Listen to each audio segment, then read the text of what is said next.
Et comment tu mesures le potentiel d'un domaine expiré, justement? Alors vraiment, il y a deux, enfin, il y a vraiment deux types d'usages. Soit c'est le référencement, et là du coup on a des outils. En France, les gens utilisent beaucoup Majestic SEO. Donc là, en fait, Majestic SEO, c'est un singe qui envoie des fléchettes sur une cible, ça fait des scores, et puis se, tout le monde suit ses scores. Enfin, moi, je suis vraiment pas du tout comment dire, d'admiration pour tous ces outils, je les trouve nuls. Mais comme le marché finalement s'en sert comme référence, ben, on est obligé de les suivre. Donc, Majestic SEO en France, c'est la référence pour choisir si un nom a de la valeur. En gros, hein, c'est le nombre de referring domaines, le nombre de domaines références, c'est-à-dire le nombre de backlinks de Majestic, qui correspondent d'ailleurs même pas aux vrais backlinks, hein, ils ont leur propre nombre, qui est un peu n'importe quoi, et leur nombre de backlinks fois 2, ça te fait le prix à peu près. Évidemment, c'est pas comme ça qu'on doit le faire, il faut quelques minutes pour analyser, mais si un nom de domaine a 100 liens, que c'est pas des liens d'annuaire, que ce sont pas du spam de forum, que ce sont des vrais liens, là du coup tu fais 100 fois 2 et ça fait à peu près 200 € la valeur de ce nom de domaine. Donc pour le référencement en France, fonctionne comme ça. Les autres marchés sont pas du tout aussi emballés que les Français, hein. On paiera moins cher dans la plupart des marchés, et il y en a même que ça intéresse pas, donc c'est une spécificité française. Après, les autres, les noms qui me plaisent, par exemple tool.fr, comment l'analyser? Il y a toutes sortes d'outils et ils servent à rien non plus parce que chaque vente est vraiment unique et c'est uniquement c'est très subjectif, hein, uniquement ce que tu as envie de mettre et ce qui te semble le plus probable par rapport à ce que tu connais, éventuellement aux débouchés que tu peux avoir. Moi, je travaille beaucoup avec les pays de l'Est, par exemple. Donc, Mhm. si j'ai un nom dans les pays de l'Est, bah, il a un peu plus de valeur parce que je peux l'utiliser ou éventuellement je sais à qui le revendre.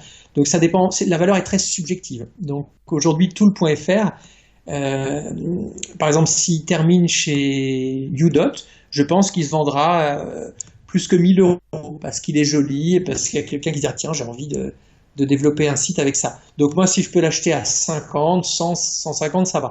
Je vais pas le payer 1000 si Udot va le vendre 1000. Donc voilà à peu près les ordres de grandeur. D'accord. Et justement, en prenant cet exemple de tool.fr, donc là, on est plus sur un nom de domaine brandé, c'est-à-dire qui signifie quelque Ouais. chose. On n'est pas forcément sur des indicateurs SEO très très forts, d'après ce que tu nous dis.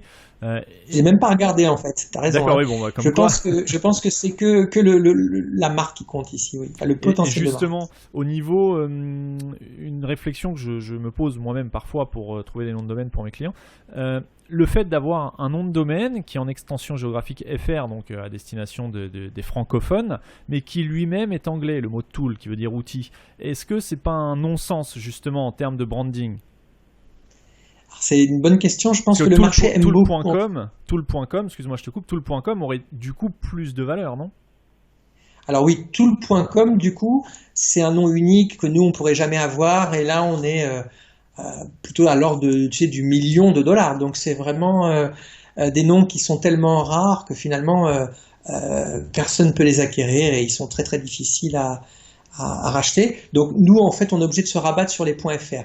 Et ce que tu dis fait vraiment sens parce que je me souviens qu'on discutait de ça. Tu sais, au début, qu'est-ce qui va être porteur, qu'est-ce qui va se développer. Et on se Mhm. disait, c'est quand même bizarre, nom anglais et extension.fr. Et on a pensé ça longtemps, mais aujourd'hui, le .fr, ça fait un peu marque. C'est tout le .fr. On comprend bien que c'est quelque chose qui est sur des outils, plutôt Internet probablement.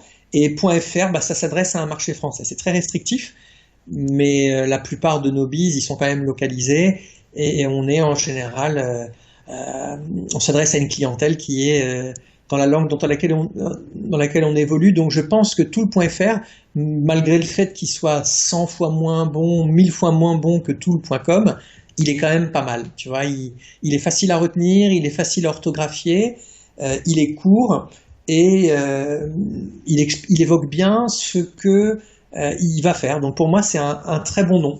D'accord, tout à fait. ton analyse est très intéressante parce que c'est une question que je me pose souvent, notamment dans le motocross. Là, on me parlait sans dévoiler le nom de domaine non plus, mais de MX, mx.fr, des choses comme ça.